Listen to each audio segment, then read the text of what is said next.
Hello dear friends, welcome to பென்ஸ் மோட்டிவ். வலி இல்லாமல் வளர்ச்சி இல்லை என்பதை பற்றி நாம் இன்றைக்கு பார்க்கலாம். ஒரு நாள் ஒரு சிறுவன் தனது தாத்தாவுடன் தோட்டத்தில் நடந்து கொண்டிருந்தான். அப்பொழுது அவன் ஒரு பட்டாம்பூச்சி கூடையை பார்த்தான். அதன் உள்ளே இருந்த பட்டாம்பூச்சி வெளியே வர போராடி கொண்டிருந்தது. சிறுவனுக்கு அதை பார்த்து பாபமாக இருந்தது. இதற்கு உதவி செய்யணும் என்று நினைத்தான். அவன் மெதுவாக கூடையை கிழித்தான். பட்டாம்பூச்சி வெளியே வந்தது. ஆனால் அது பறக்க முடியவில்லை.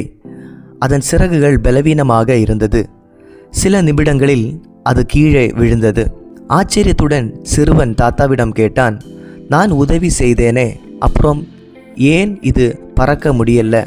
தாத்தா அமைதியாக சொன்னார், அந்த போராட்டம்தான் தன் சிறகுகளுக்கு வலிமையை கொடுக்க வேண்டிய ஒன்று. நீ உதவி செய்ததால அதற்கு தேவையான வலிமை கிடைக்கவில்லை. அந்த ஒரு வார்த்தை வாழ்க்கையின் பெரிய உண்மையை சொல்லுகிறது.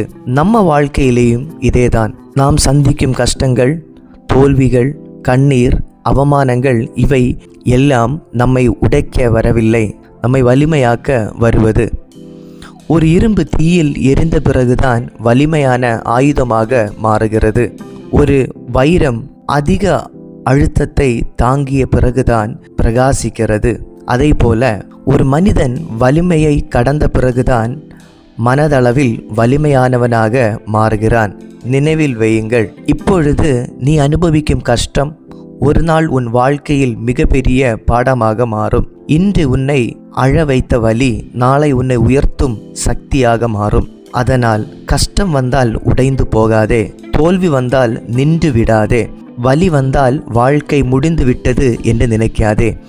ஏனெனில் ஒவ்வொரு புயலுக்கு பிறகும் அமைதி வரும், ஒவ்வொரு இரவுக்கு பிறகும் காலை வரும். அதை போல இந்த கஷ்டமும் கடந்து போகும். ஒரு நாள் நீ இப்பொழுது கடந்து வரும் வலியை நினைத்து அதுதான் என்னை மாற்றியது என்று பெருமையாக சொல்வாய். ஏனெனில் வலி இல்லாமல் வளர்ச்சி இல்லை, போராட்டம்